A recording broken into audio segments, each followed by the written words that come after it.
시편 6편 1절로 봉독하겠습니다. 여호와여, 주의 분노로 나를 책망하지 마시오며 주의 진노로 나를 징계하지 마옵소서. 여호와여, 내가 수척하였사오니 내게 은혜를 베푸소서. 여호와여, 나의 뼈가 떨리오니 나를 고치소서. 나의 영혼도 매우 떨리나이다. 여호와여, 어느 때까지니까?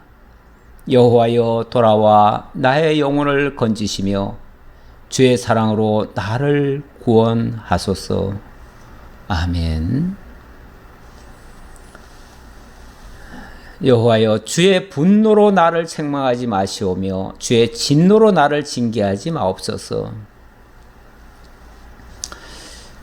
다윗은 지금의 그 뼈아픈 일들이 하나님께서 자신에 대하여 징계하시는 것이라고 그렇게 알고 있습니다.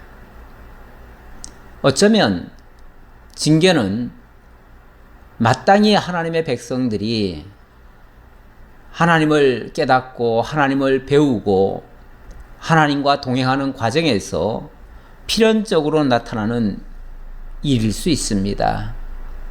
그런 의미에서 징계 자체를 회피하거나 그럴 수는 없겠지요. 다만 징계라고 하는 것이 당하는 자의 입장에서는 엄청 아픈 거거든요. 정말 고통스러운 거거든요.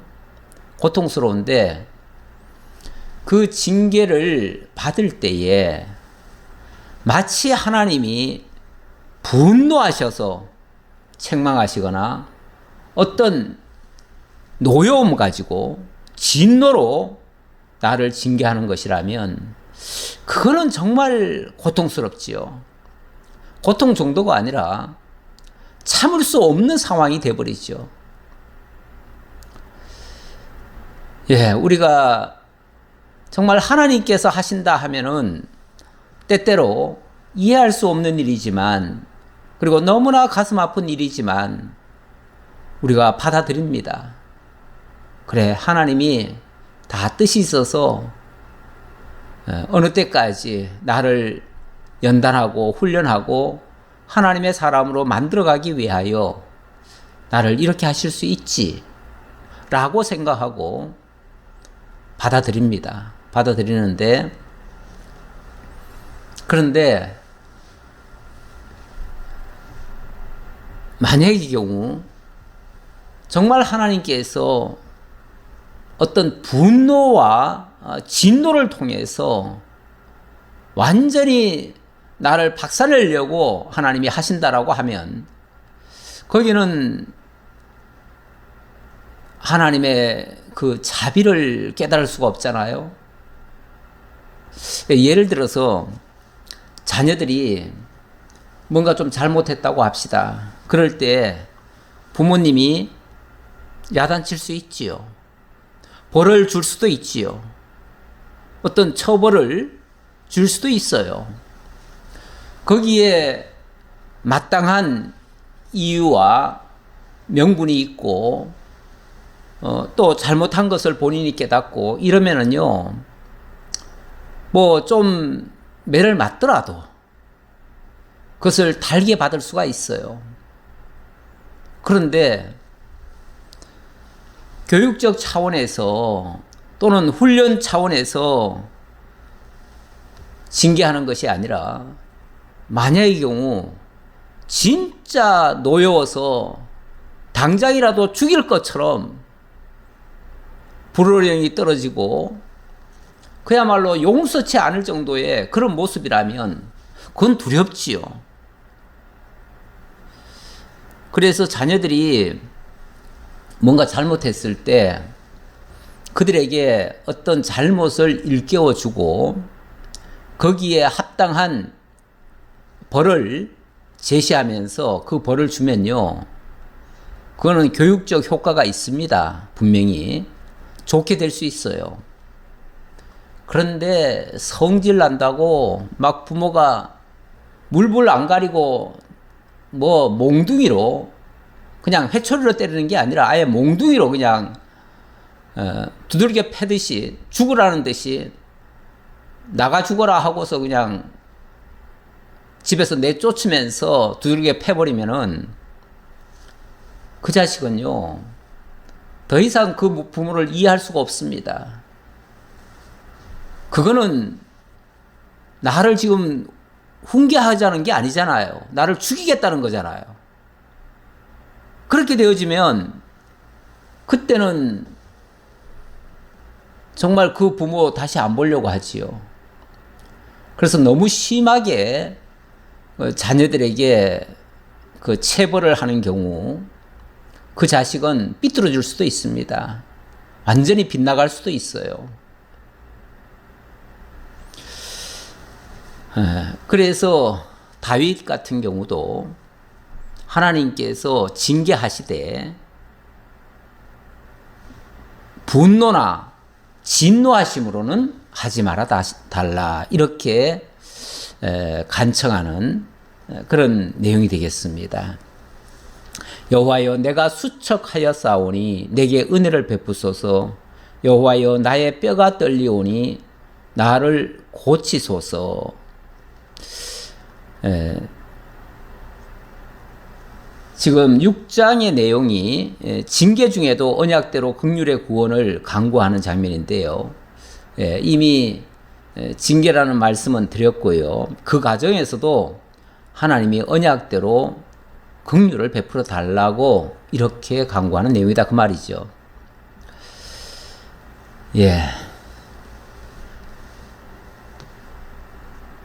여호와여 내가 수척하여 싸우니 내게 은혜를 베푸소서. 여호와여 나의 뼈가 떨리오니 나를 고치소서. 징계를 오래 받게 되어지면 이 육체가 감당할 그 힘을 소위 말해서 도가 넘치는 그런 경우가 될 수도 있지요. 마치 욥처럼 욥이 오랜 동안 징계를 받다 보니 나중에는 뭐 뼈만 남을 정도로 온몸이 수척해지고 그리고도 아무런 그야말로 그 누구에게서도 위로나 또 은혜를 받지 못하고 아무에게도 사랑을 입질 못하는 그런 광경이 되지요. 뭐 김병에 효자 없다는 말처럼요. 무슨 병이 들었어도 세상에 그런 모습을 많이 보게 되잖아요. 처음에는 좀 불쌍히 여기기도 하고요. 도와주려고도 하고 그래도 힘을 쏟아줍니다. 좀 불쌍히 여기는 마음이 있지요. 그런데 좀 지나면요. 그것도 귀찮아져요. 나중에는요. 싫어지고 미워져요. 그러면은 나중에는 빨리 죽었으면 하는 생각도 가질 수도 있고요. 나중에는 아예 그냥 미워서 내쳐버리는, 처음에는 좀 돌아보다가 나중에는 돌아보지도 않는 그런 상황이 되지요. 그럴 때 몸도 마음도 다 지치죠. 여기서 지금 이 다윗은 뭐라고 표현을 하냐면 내가 지금 수척해졌다. 이제 오랜 그 고난을 당하니까 그리고 제대로 먹지 못하고 쫓겨다니고 이러니까 몸도 아주 쇠약해졌다 그 말이죠. 심지어는 나의 뼈가 떨리오니 나를 고치소서. 막 뼈가 떨려요. 이 몸이라고 하는 게요. 적당한 영양소가 제때 공급이 돼가지고 몸에 필요한 것을 공급하면 웬만한 환경은 다 이겨냅니다. 그래서 떨리지 않아요. 어떤 경우에도 힘을 낼 수가 있어요. 그런데 장기간 뭐 예를 들어서 제대로 먹지 못하고 계속 쫓겨다니고 밤에 잠도 제대로 못 자고 늘 불안한 가운데서 살다 보면요. 몸은 수척해지죠. 이제 지탱해낼 힘이 없습니다. 에너지가 없어요. 에너지가 없으면 이제 앙상하게 남은 뼈들이 어디 살짝만 건들려도 아프고요. 뼈 마디마디가 쑤시고 떨리고 아마 그럴 때는 날씨만 좀 추워도 온몸이 바들바들 떨릴 거예요.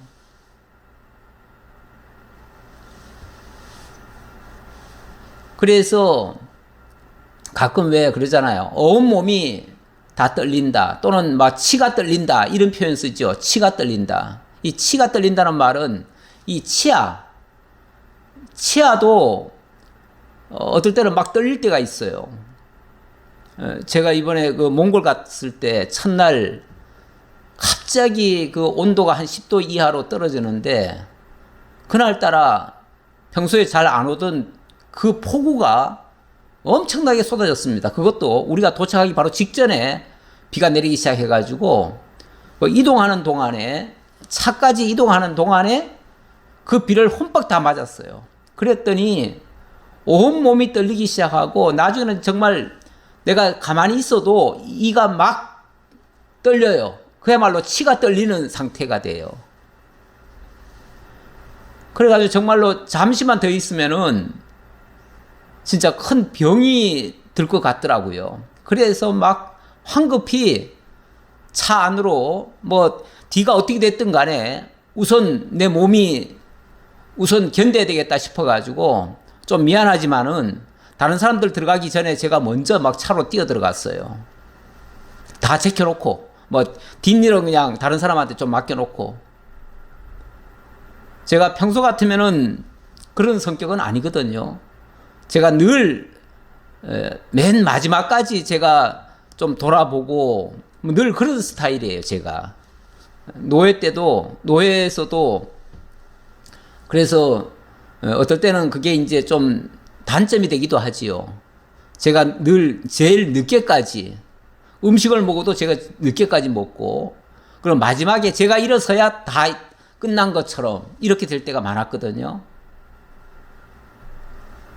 제 딴에는 그게 이제 뒤를 돌아보면서 혹시 뭐 빠진 게 있나 이렇게 살피고 마무리하는 그런 자세로 제가 임했는데 하도 몸이 떨리고 막 정말 치아가 떨릴 정도니까 저도 모르게 그냥 저부터 우선 살겠다고 제가 그냥 차 안으로 뛰어 들어갔어요. 뒤는 다 제껴놓고. 제가 그러는 바람에 아마 딴 분들이 좀 고생했을 겁니다. 예. 지금 다윗이 정말 얼마나 대단한 사람입니까? 얼마나 용맹한 사람이고 그 골리앗을 무찌를 정도의 그런 용맹함을 가진 사람인데 이런 사람도 하나님께로부터 좀 장기적인 어떤 징계 아래에 있다 보니까 온몸이 수척해지고 막 뼈가 마디마디 다 떨리는 그런 고통을 지금 당하고 있습니다. 뿐만 아니라 3절에 보니까 나의 영혼도 매우 떨리나이다. 여호와여 어느 때까지니까. 이 몸만 떨리는 게 아니라 뼈만 떨리는 게 아니라 아예 영혼도 떨린대요. 영혼도 떨린다는 말은 이거는 지금 현상적으로 지금 육체가 고통을 받아서만 떨리는 게 아니라 마치 하나님께 버려진 것 같은 이런 고통까지 지금 당하고 있는 거죠. 사실 그 욥 같은 경우도 그 고통의 시간이 오래 가니까요. 나중에는 하나님이 자기를 버린 것 같은 그런 느낌을 받을 때도 있잖아요. 그거는 영혼까지도 막 지금 흔들리기 시작하는 거예요. 물론 뭐 다윗이나 우리하고는 비교할 수 없을 만큼 믿음이 아주 굳센 그런 사람이고 하나님께 대한 조금의 의심도 하지 않는 사람이긴 하지만 그러나 이 마음까지도 요동을 친다 그 말이죠. 마음까지도 흔들려요. 떨린다. 그럼 뭐 자기가 떨리면 안 되지 마음을 굳세게 먹어야지. 아무리 굳세게 먹어보세요. 그냥 그렇게 떨린다는데. 그 어둠이 엄습하는 것처럼 그러는 거죠. 다윗도 그런 고백을 했어요. 하나님이여, 하나님이여, 어찌하여 나를 버리시나이까.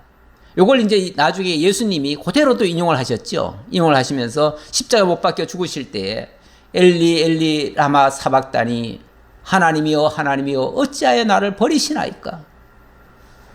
그거는 물론 다윗이 그렇게 메시아에 대한 예언을 그렇게 한 셈이 됐고요. 결과적으로 셈이 됐고, 그것이 예수 그리스도께서 그 언약대로 이루어졌다는 사실, 그래서 언약대로 오신 그분이 바로 그리스도라고 하는 사실을 증명하는 걸로 결국은 활용이 되어졌지만, 어쨌든 그 현상은 다윗이 그렇게 고통을 많이 받아서 나중에는요, 고통이 너무 심하면은 아무리 믿는 사람이지만 그렇게 느낄 수도 있습니다. 믿는 사람들도요, 우리가 좋을 때는요, 정말 하나님이 나와 함께 하시고 그래서 천하를 다 이길 것처럼 그렇게 큰 소리 치다가도 이 고통이 계속 거듭되면요, 어떻게 헤어나올 방법이 없는 것 같으면요, 야, 진짜 하나님이 나를 버리셨는가, 이런 생각이 들 수도 있어요. 그 유명한 엘리야 있잖아요. 엘리야가 얼마나 용맹한 사람입니까? 진짜 하나님의 선지자로서 대단한 그런 업적을 남긴 사람인데, 그 850인의 거짓 선지자들과 갈멜산에서 그들과 대결까지 했잖아요. 신앙적 대결을 했어요. 그래가지고 그 한 사람이 그 850인을 무력화시키고 결국 승리까지 거두었어요. 이렇게까지 했는데, 이렇게까지 하나님이 자기와 함께하는 것을 깨달았는데, 그 뒤에 그 아합 왕이 그 이세벨의 그 참 아합도 이상하게 그 부인 말을 듣고 맨날 행동을 했어요. 부인의 일종의 그 국정농단이죠.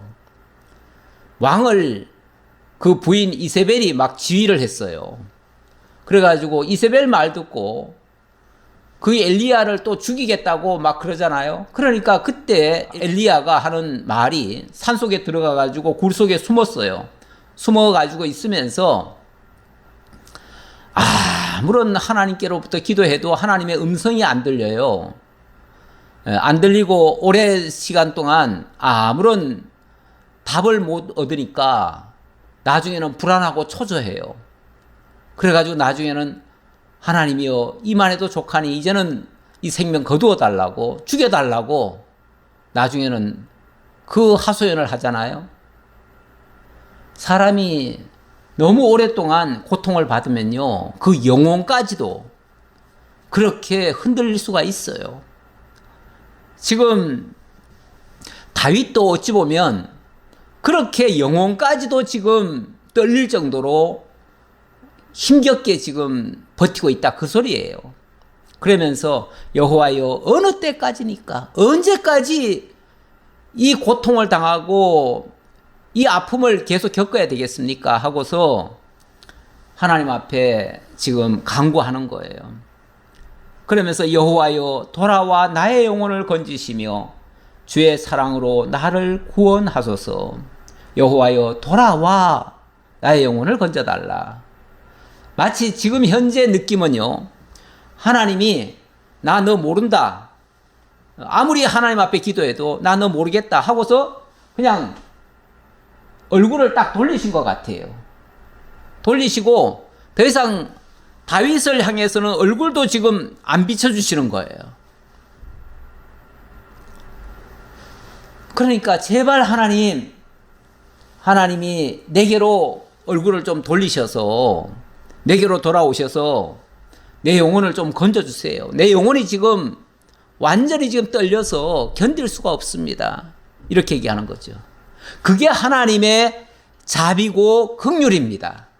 그 하나님의 사랑으로 나를 구원하소서 그 말이죠. 근데 이 사랑은 하나님이 언약대로 긍휼히 여겨달라 그런 뜻이에요.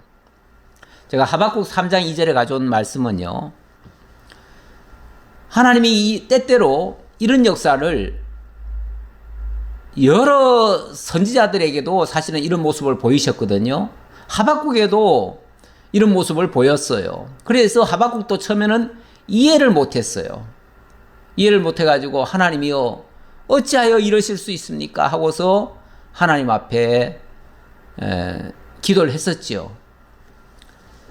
그 말씀 가운데 하나님이 회복해 주실 것이라고 하는 그 약속의 말씀을 듣고 의인은 믿음으로 말미암아 살리라. 그 와중에서도 믿음을 지켜라. 그 얘기죠. 그 얘기를 하시는데 거기에 대해서 하박국이 기도하는 장면입니다. 여호와여 내가 주께 대한 소문을 듣고 놀랐나이다. 여호와여 주는 주의 일을 이 수년 내에 부응하게 하옵소서. 이 수년 내에 부응이라는 단어는요. 뭐 우리가 생각하는 이렇게 무슨 뻥튀기처럼 이렇게 커지고 많아지고 숫자적으로 교회가 막 부흥하듯이 일어나도록 그렇게 하라는 뜻이 아니에요. 예, 이거는 다시 붙자죠. 다시 붙자. 그래서 이 부흥이라고 하는 것은 사실 그 하나님께서 회복시켜 주신다 그 얘기예요.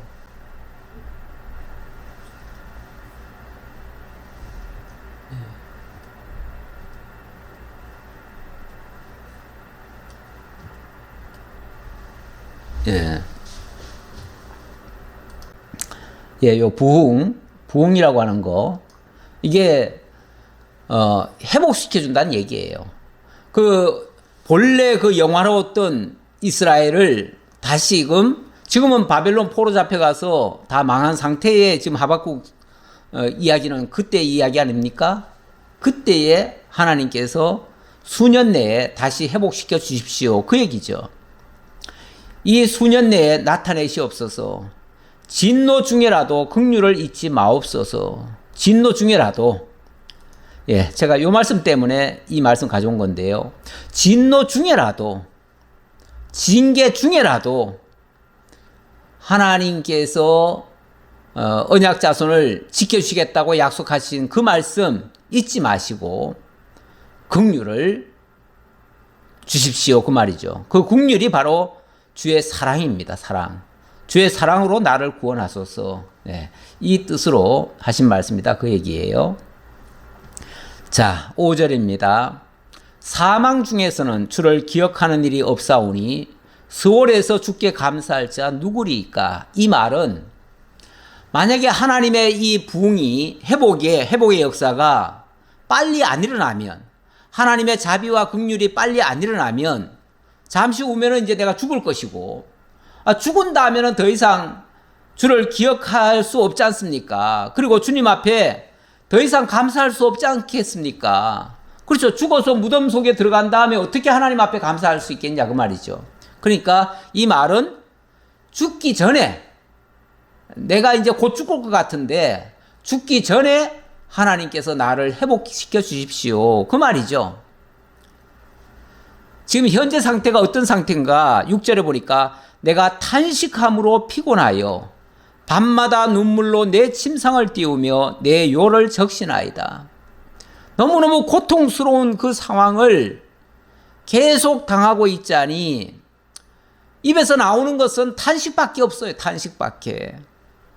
탄식이라고 하는 것도 어찌 보면 한숨 쉬듯이 하는 거 아니겠어요? 이게 좋을 때는 우리가 감격으로 무슨 그렇게 탄성을 지르는 경우도 있지요. 근데 그런 거라면은 힘이 불끈불끈 나겠지만은 더 이상의 희망이 없고 이제 죽음밖에 안 남아있다고 생각하고, 그리고 정말 절망스러운 상황에서 탄식을 하게 되어지면 이것도 피곤한 거예요. 잠도 못 이뤄요. 잠이라고 하는 게 육체도 좀 편안하고 마음도 좀 편안할 때 사실은 잠이 오지. 솔직히 말하면 맨날 눈물 흘리다 보면은 침상에서도 그냥 침상이 젖을 정도로 때때로 그렇게 눈물이 흘러나오면 어떻게 견디겠어요? 어떻게. 예. 내 눈이 근심으로 말미암아 쇠하며 내 모든 대적으로 말미암아 어두워졌나이다. 그렇죠. 당장 현실을 바라보면 주변의 모든 사람이 다 자기를 죽일 듯이 잡으러 오고 매일같이 자기를 위협하고 들려오는 소리는 항상 불안한 소리. 자관 좋은 소리는 한 번도 안 들리고 맨날 죽을 소리만 들리니까 고통스럽지요. 여기서 정말 하나님의 약속을 믿지 못하면 사람은 견디지 못합니다. 고린도후서 1장 8절 이하에 보니까 사도 바울이 겪을 때 이런 고통을 느꼈습니다.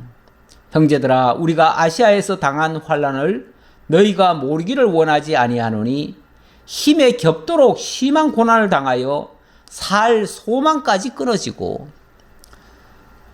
바울이 정말 하나님이 함께 하셔서 소아시아 일대를 돌아다니면서 복음을 전하고 있는데 그때 얼마나 극심한 그 고난이 따라왔는지, 그리고 핍박이 따라왔는지, 힘에 겹도록 심한 고난을 당해서 살 소망까지 끊어졌다.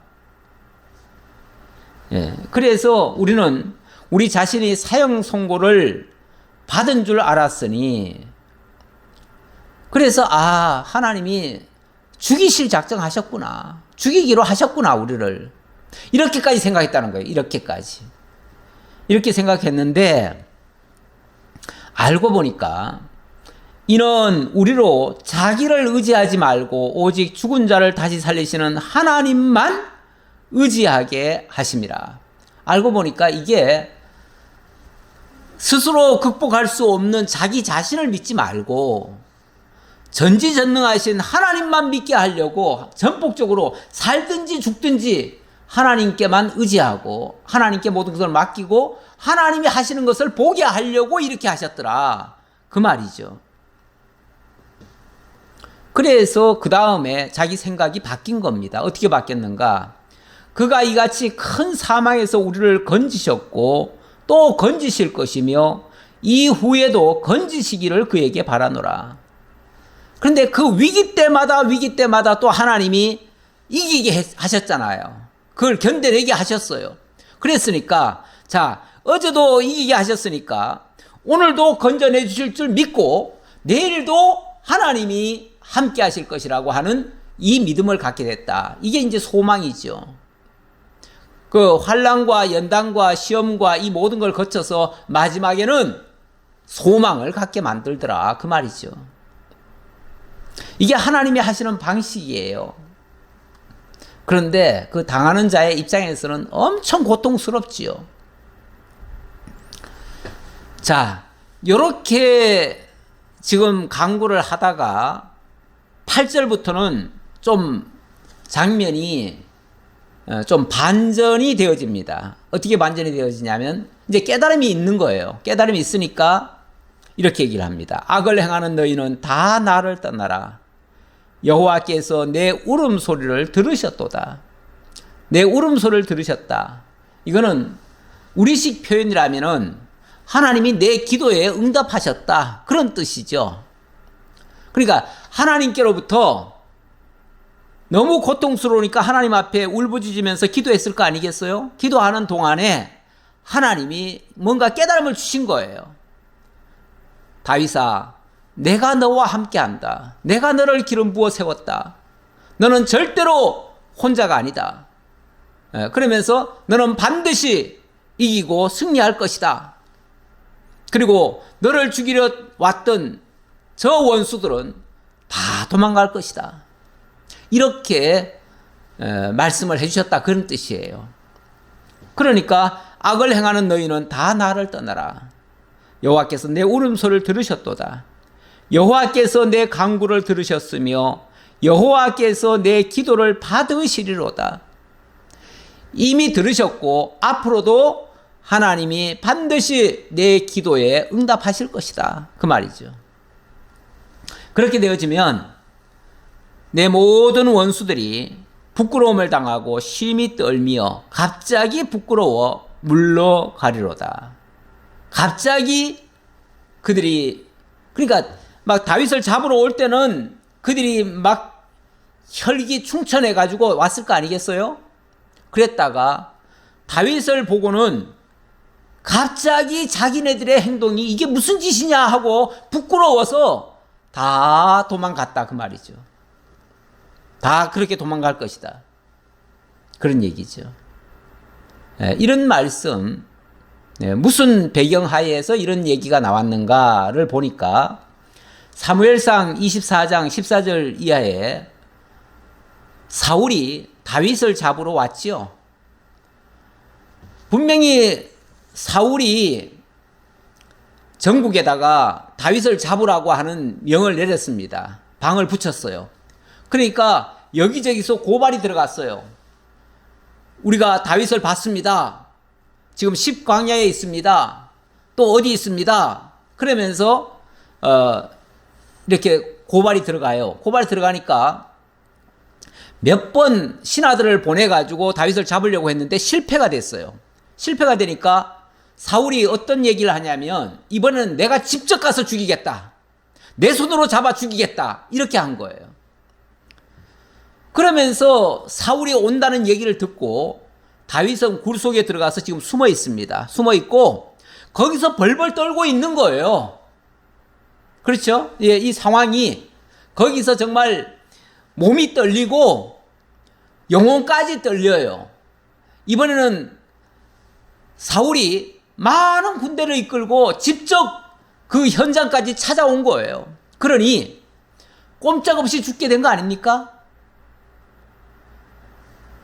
이제는 더 이상 피할 데도 없어요. 이제 막장까지 온 거예요. 막장까지.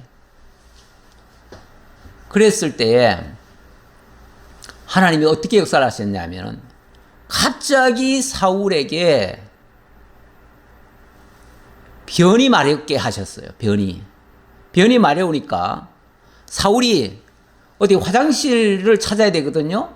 찾아야 되는데 아무래도 아무도 못 보는 데서 가야 되니까 군인들 보고 너희들은 저 밑에 있어라. 그리고 자기가 혼자 굴 속으로 들어가요. 아마 자기 혼자 들어간 것 같아요. 굴 속에. 그런데 그 굴 안에 누가 있었냐면 다윗과 그의 일행들이 거기 숨어 있었거든요. 그것도 모르고 굴에 들어가서 변을 보기 위해 굴 속으로 들어온 거예요. 들어오니까 다윗의 그 신하들이 그럽니다.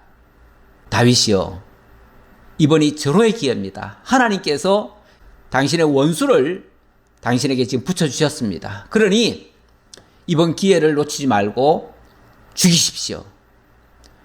명령만 하십시오. 명령만. 직접 안 죽이더라도 명령만 하십시오. 그러면 우리가 저 사울을 죽이겠습니다. 이랬어요. 그랬을 때 다윗이 뭐라고 그랬냐면 아니다. 하나님께서 기름 부어 세우신 자를 내가 어찌 해칠 수 있겠느냐. 하나님께서 세우신 자다. 아무리 그가 지금 악한 왕이지만 하나님이 세우신 왕을 내가 해할 수는 없다. 그러면서 다만 그래도 하나님이 사울을 자기에게 붙여줬다고 하는 징표로서 옷 깃만 살짝 잘라라 그랬어요. 그랬더니 사울이 변을 보는 동안에 그 신하가 살짝 그 옷자락을 조금 잘랐어요. 그리고 그 사울은 그것도 모르고 그냥 변을 보고는 이제 아래로 내려간 거예요. 저만큼 내려갔을 때 그때 다윗이 소를 지릅니다. 사울 왕이여, 그러면서 24장 14절입니다. 이스라엘 왕이 누구를 따라 나왔으며 누구의 뒤를 쫓나이까? 죽은 개나 벼룩을 쫓음이니이다. 지금 왕께서 누구를 따라서, 쉽게 말하면 누구 말 듣고 누구 잡으려고 지금 여기까지 왔습니까? 왕이 지금 왕이라고 하는 그 지위를 가지고 마치 죽은 개나 벼룩 같은 나 같은 자를 잡으러 왔습니까? 그 얘기죠. 지금 다윗의 입장에서는 죽은 개나 다름없지요. 무슨 힘이 있어요? 아무런 힘도 백도 능력도 없는 다윗을 그 한 나라의 왕이 잡으러 오면 되겠습니까? 그게 말이 됩니까? 그 말이죠. 그러니까 16절에 다윗이 사울에게 이같이 말하기를 마침에 사울이 이르되 내 아들 다윗아 이것이 네 목소리냐 하고 소리를 높여 울며, 그 소리를 들으니까 깜짝 놀라겠는 거예요. 자기가 지금 잡으러 갔던 그 다윗이 자기를 향해서 저 지금 굴 속에서 나와가지고 자기를 향해서 지금 외치고 있거든요. 그러니까 갑자기 이 사울이 갑자기 뭔가 뉘우침이 생긴 거죠. 막 갑자기 부끄러워진 거예요. 부끄러워져 가지고 울면서 하는 말이, 다윗에게 이르되 나는 너를 학대하되 너는 나를 선대하니 너는 나보다 의롭도다. 네가 나 선대한 것을 오늘 나타냈나니 여호와께서 나를 내 손에 넘기셨으나 네가 나를 죽이지 아니하였도다. 왜 갑자기 사울이 울게 됐냐면, 자기는 지금 다윗을 잡으러 갔잖아요. 그런데 자기를 지금 그 굴 속에서 다윗에게 붙여줬잖아요. 하나님이 붙여준 거예요. 그런데 다윗이 사울을 안 죽였단 말이에요. 나는 너를 죽이려고 했는데 너는 나를 오히려 살렸다. 그걸 이제서야 깨달은 거예요. 이제서 깨닫고 나니까 갑자기 부끄러워서 견딜 수가 없어요. 부끄러워서. 그래가지고 저놈 저기 있구나, 저놈 잡아라 이렇게 말한 게 아니라 부끄러워서, 모든 신하들 앞에서 부끄러워가지고 자기가 펑펑 울면서 내가 미쳤지, 네가 나보다 선한데 내가 너를 죽이려고 했다니 정말 내가 미쳤구나, 미안하다, 내가 다시는 그렇게 하지 않으마. 그리고 그 신하들 앞에서 맹세하듯이 울면서 되돌아갔어요. 이게 선으로 악을 이긴 거 아닙니까? 우리 하나님이 원수를 이런 식으로 물리쳐 주십니다. 결국 이것도 처음에는 굉장히 고통스럽다는 것을 호소했지만 결과적으로는 하나님이 다윗과 함께 하셔서 그 모든 대적을 물리치고 승리케 했다. 선으로 악을 이기게 하셨다. 이런 말씀이죠. 로마서에 보면 선으로 악을 이기는 것이 원수의 머리에다가 숯불을 얹는 것과 같다, 이런 표현을 썼는데 그런 모습이죠. 7장으로 넘어갑니다. 7장 1절로 12절에서는 대적을 심판하시면 찬양하겠다라고 서원하는 그런 장면입니다.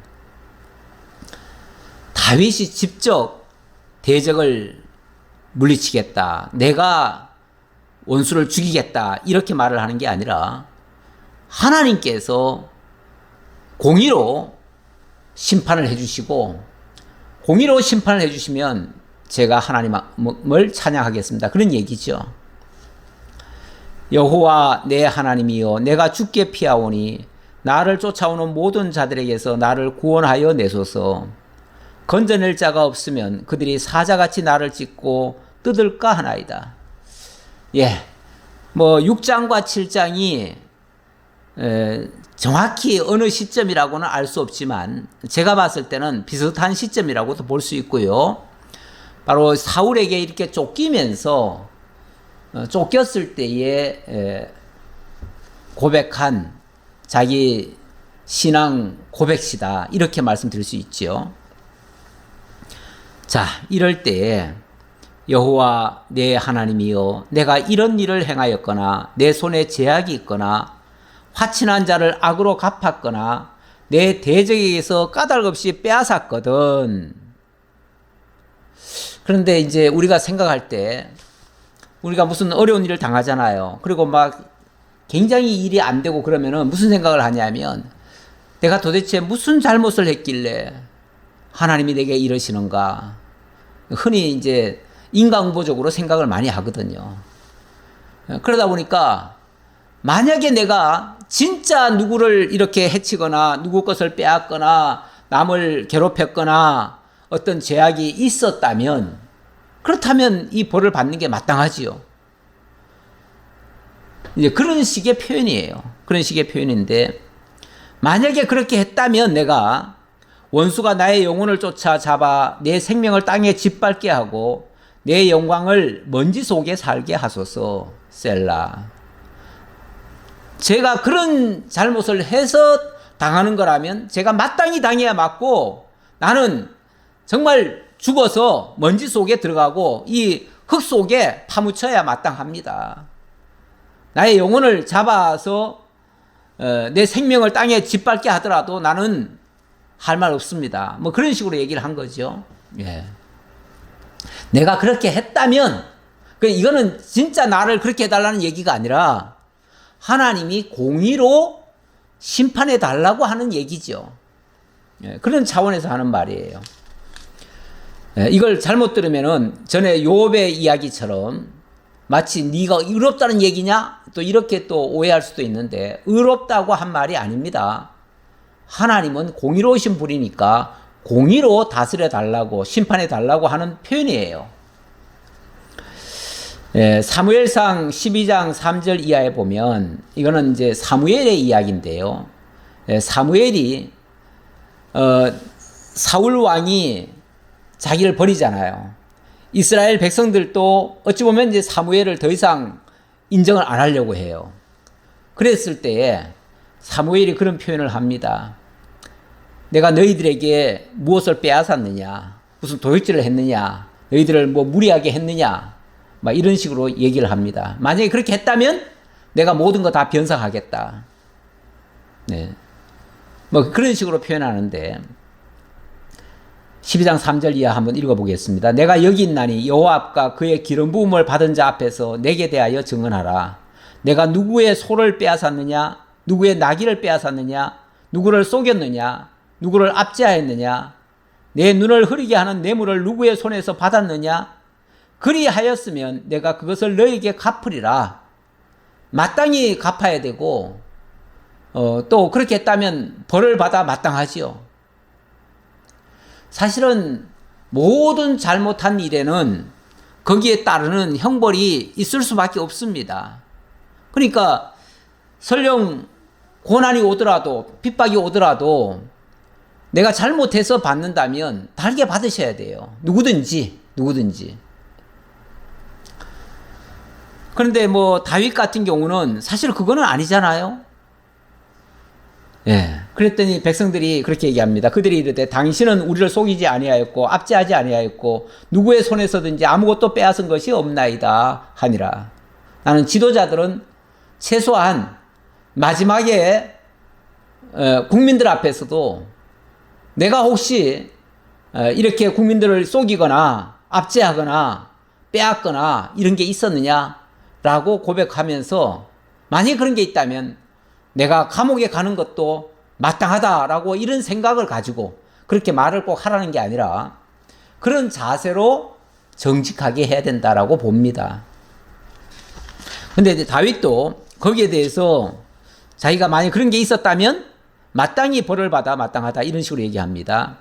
여호와여 진노로 일어나사 내 대적들의 노를 막으시며 나를 위하여 깨소서. 주께서 심판을 명령하셨나이다. 이건 이제 공의의 심판을 해달라 그 뜻이에요. 민족들의 모임이 주를 두르게 하시고 그 위 높은 자리에 돌아오소서. 이제 주님이 하나님이 이제 심판자로서 그 심판정에 쉽게 말하면 대법관의 그 자리에 앉으셔서 모든 죄인들에 대하여 공정하게 좀 재판해 주십시오. 사실 억울하다고 느끼는 사람은요, 그런 공정한 재판을 기대하잖아요. 혹시라도.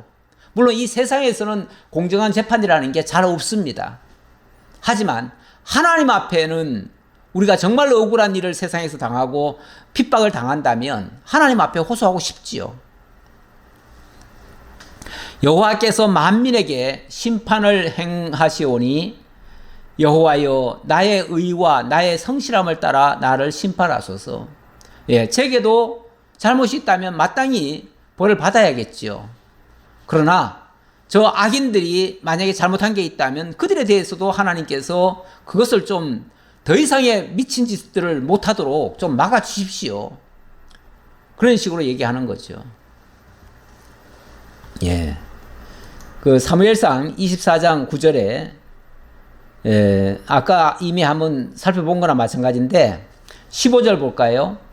그런즉 여호와께서 재판장이 되어 나와 왕 사이에 심판하사 나의 사정을 살펴 억울함을 풀어주시고 나를 왕의 손에서 건지시기를 원하나이다 하니라. 이게 이제 다윗이 사울과 자기 사이에 하나님이 심판해 주십시오라고 고백하는 그런 내용이죠.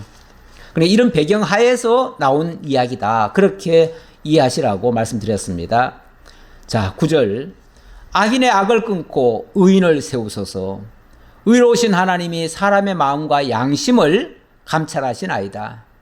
나의 방패는 마음이 정직한 자를 구원하시는 하나님께 있도다. 나는 그렇게 정직한 자를 구원하시는 하나님만 믿겠습니다. 그 말이죠. 나의 방패라는 게 나를 지금 보호해주는 기구 아닙니까? 그러니까 내가 믿을 것은 하나님의 의고 하나님의 도우심입니다. 그 말이죠.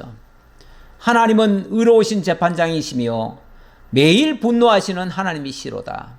죄에 대해서, 악에 대해서는 하나님이 분노하실 줄 믿습니다. 당연히 분노해 주셔야죠.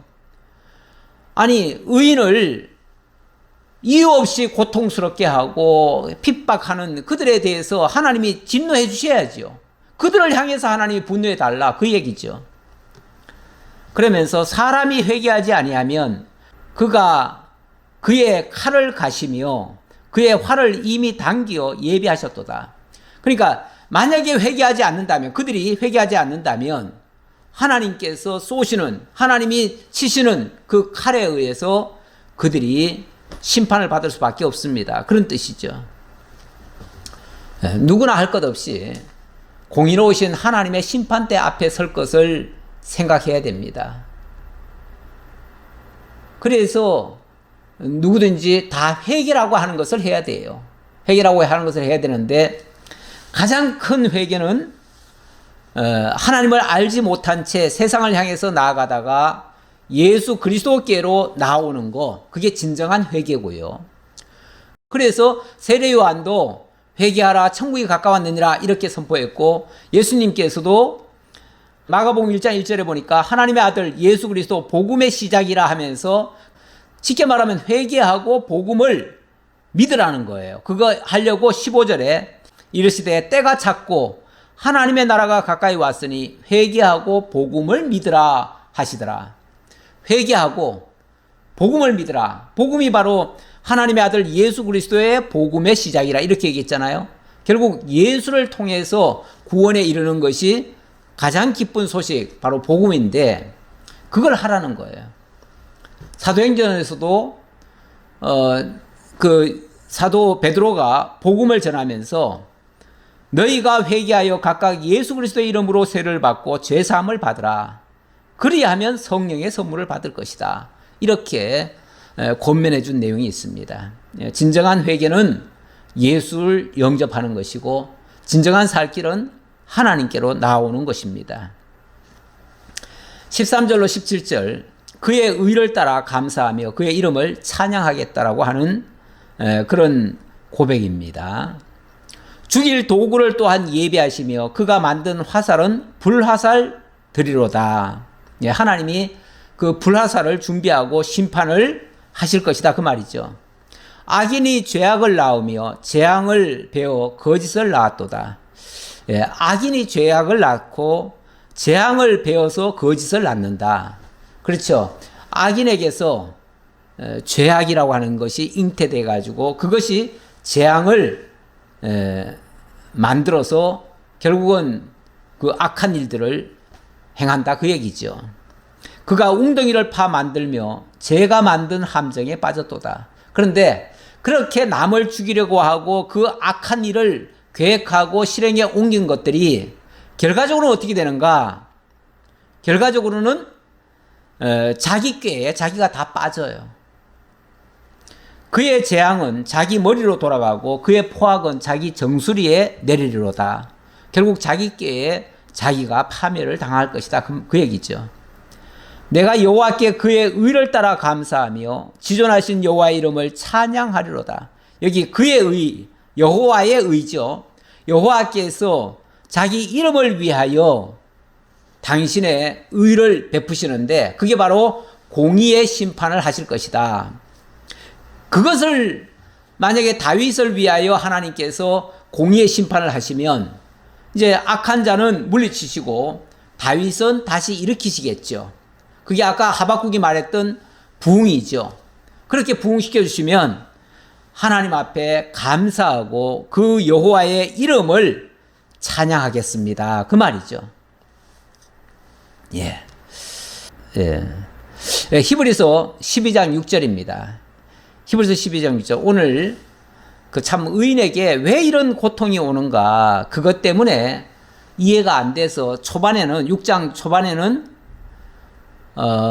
다윗도 막 고통에 울부짖었잖아요. 울부짖었는데 거기에 대한 의미를 설명드리려고 거기 징계 얘기가 나와가지고 이 징계라고 하는 게 어떤 때 이루어지는가를 한번 살펴보고 마무리를 하도록 하겠습니다. 주께서 그 사랑하시는 자를 징계하시고 그가 받아들이시는 아들마다 채찍질 하심이라 하였으니 너희가 참음은 징계를 받기 위함이라. 하나님이 아들과 같이 너희를 대우하시나니 어찌 아버지가 징계하지 않는 아들이 있으리요. 예. 주께서 사랑하시는 자를 징계하신대요. 어찌 보면 다윗이 지금 까닭 없는 고통을 계속 받고 그것 때문에 정말 죽겠다고 아우성을 쳤지만 그게 만약에 징계라면 하나님께서 그를 사랑하시기 때문에 하는 징계일 수도 있다. 그 얘기죠. 그러면서 그 징계하실 때 하나님이 징계하신다고 생각하면 그걸 참고 인내하라 그 말입니다. 그러면서 징계는 다 받는 것이거늘 너에게 없으면 사생자요 친아들이 아니니라. 오히려 징계가 너무 없는 것도 하나님의 아들이 아닌 증표라는 얘기예요. 그러니까 예수 믿고 어려움이 나는 하나도 없다. 예수 믿으니까 모든 게 다 만사형통한다. 그리고 모든 게 다 잘 된다. 그러면 굉장히 좋을 것 같은데 오히려 방종에 빠질 수도 있고요. 하나님의 간섭하심, 하나님의 인도하심을 못 받을 수도 있어요. 그럴 때 오히려. 어찌 보면 내어버려둔 상태가 될 수도 있잖아요. 내어버려둔 상태에서는 인간이 자고하고요. 결국 자기 소견에 옳은 대로 갈 수가 있어요. 그래서 적당한 때에 오히려 하나님만 의지하게 하시려고 아까 바울 얘기한 것처럼 바울이 하나님께서 마치 사형 선고를 받은 것처럼 그렇게 고통을 줬다 그러잖아요. 그런데 그렇게 하신 이유를 하나님만 의뢰하게 하려고 그렇게 하셨다. 이렇게 말하잖아요. 예, 징계는 다 받는 것이다. 너에게 없으면 사생자의 친아들이 아니다. 우리에게 어떤 면에서 적당한 긴장을 할 수 있도록 하나님께서 시험과 연단과 훈련 이런 것들을 겪게 하는 것은 어찌 보면 마땅한 것이라고 생각하고 감사함으로 받으시고 믿음으로 극복하시면 그러면은 정말 하나님 앞에서 바르게 세워지는 하나님의 자녀들이 다 되리라 믿습니다. 기도하겠습니다. 감사합니다. 하나님. 오늘도 시편 6, 7편을 통해서 그 극심한 징계 속에서도 하나님의 보호하심과 인도하심과 그리고 공의로우심 그리고 언약대로 사랑을 베풀어 주시는 하나님, 자비하신 하나님을 깨닫게 해주셔서 감사합니다. 이 믿음 가지고 우리가 직접 경험하기에는 너무나 힘든 일이지만 그러나 이미 먼저 경험한 믿음의 선진들을 따라서 우리가 굳세게 살아갈 수 있도록 하나님 함께해 주옵소서. 주시는 은혜 감사드렸고 예수님 이름으로 기도하옵나이다. 아멘.